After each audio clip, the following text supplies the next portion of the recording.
ญสิ้นปีเด้ออาจารย์หยิบได้เอาเลยก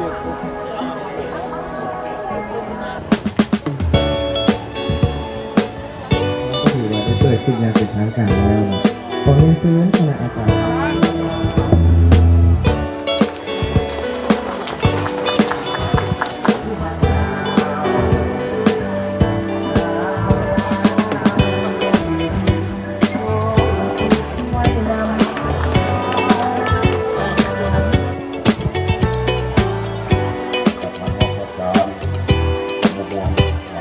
โดยเฉพาะเกี่ยวกับแรงงานงานตลาดนัดเป็นการนี้หมายออกในการสร้างคือปัจจุบันเรื่อง AI จะได้เป็นสบายแก่นักศึกษาในแต่ละแผนงการนักศึกษามีการพัฒนาและให้มีการมีจัดจ้างติดต่อกันไปข้าพเจ้าย่างเป็นทางการนับแต่ที่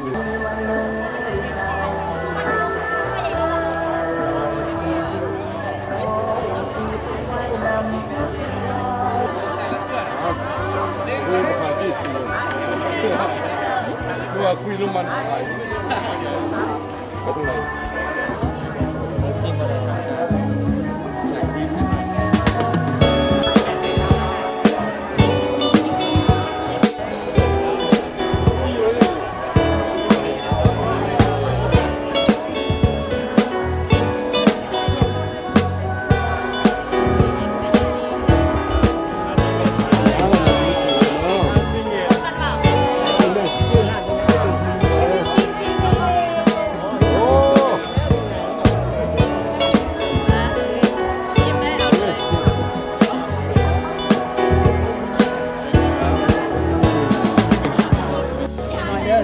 โดยเข้าใจ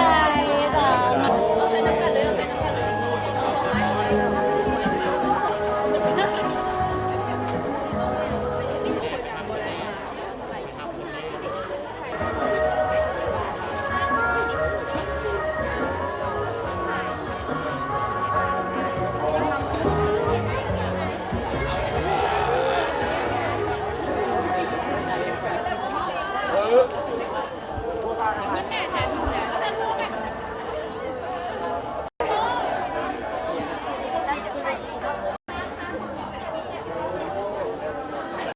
อาจารย์เชิญสิ้นปีเด้ออาจารย์เป็นยังไง มากินหอยเด้อยำหอยเด้อแซ่บๆมากินได้มีแต่หอยแซ่บๆหวาน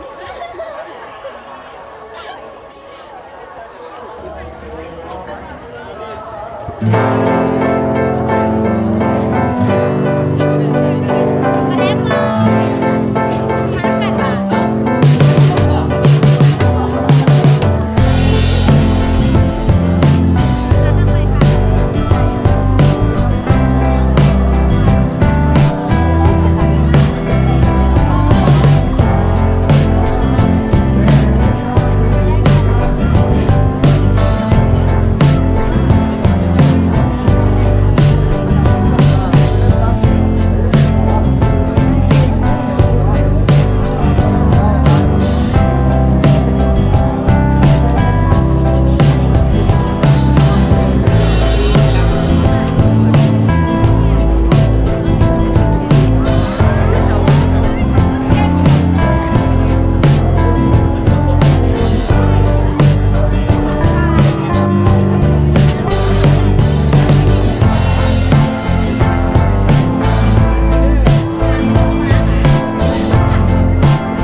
สู้เลยสู้เลย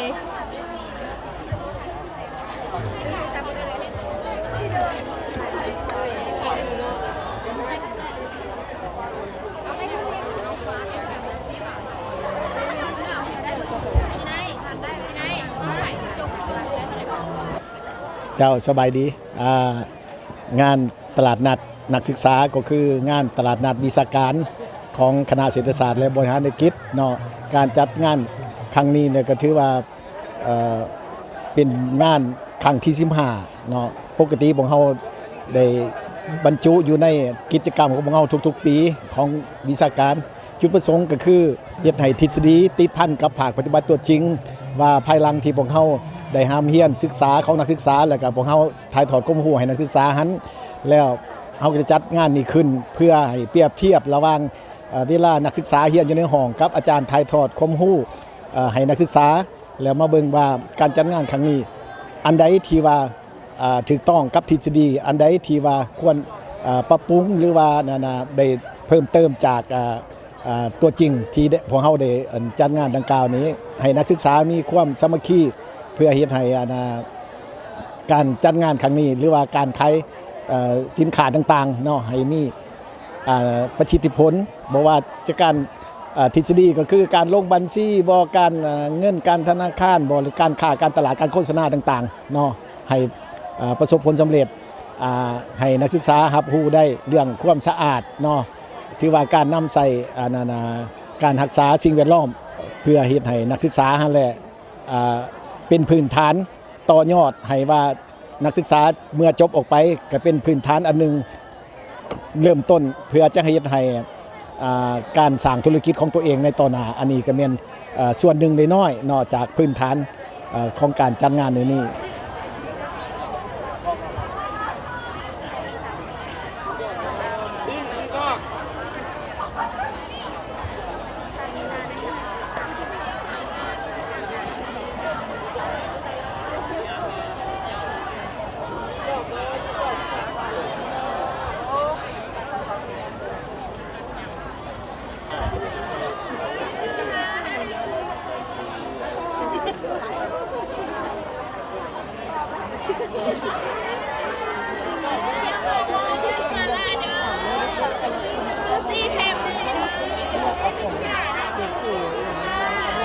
น้องเองซื้อเท้าตุนีพันธวงศ์ศิรินทร์สุวัสดิ์สุซี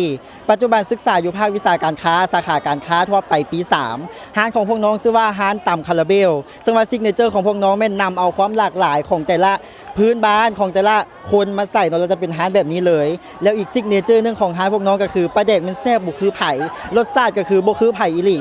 แล้วการเรียนทฤษฎีอยู่ในห้องไม่สามารถประยุกต์ใช้ในร้านของพวกน้องได้หลายอย่างเลยน้องเป็นคนนึงที่บอกขึ้นว่าการเรียนทฤษฎีจะสามารถประยุกต์ใช้ในตัวจริงได้แต่ว่ามื้อนี้น้องได้เข้าใจแล้วว่าทฤษฎีใน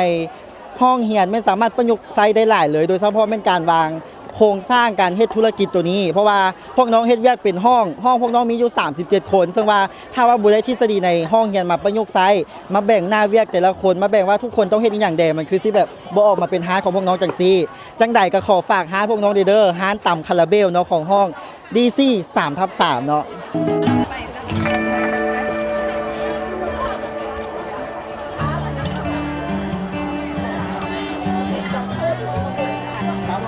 ให้เรา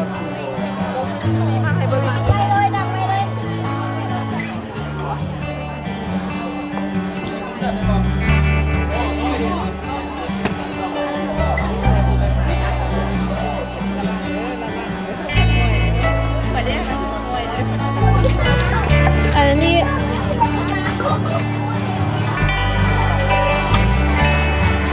าต่ำนี่ต่ำทะเลอะไรต่ำทะเลมันเกิดมีคนฟังแบบนี้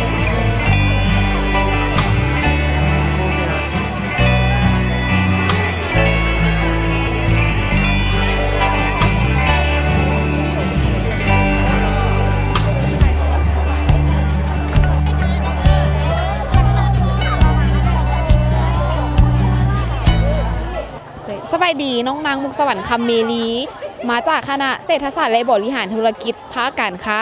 ซึ่งร้านของเฮามีชื่อว่าคิดซี่ซิกเก้นซึ่งเมนูหลักเมนจะเป็นไก่เนาะร้านของเฮารวมทั้งหมดมี5เมนูและเมนูพิเศษจะเป็นข้าวยำไก่เนาะนี่เลยเป็นเมนูพิเศษซิกเนเจอร์ของร้านเฮาและไก่ของเฮาจะมีแบบนี้อยู่4ประเภทเลยอันนี้ก็จะเป็น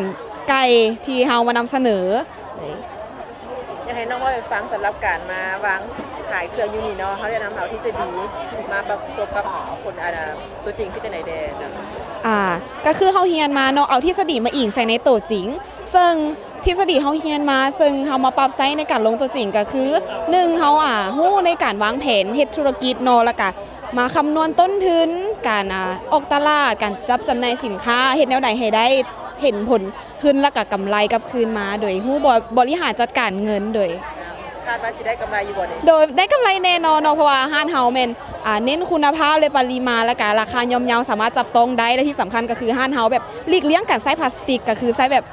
สิ่งที่ว่าอนุรักษ์โลกซึ่งจานตัวนี้มันก็เฮ็ดมาจากกาบหมากโดย ราคาเด้ขายจังได๋ ราคาเริ่มต้นแม่น15,000 โดย 15,000 กีบโดยนักศึกษาจับต้องได้โดยเซิร์นเดอร์คณะเศรษฐศาสตร์และบริหารธุรกิจมีงานตลาดนัดวันที่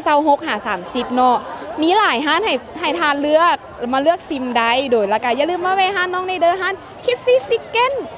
เด้อ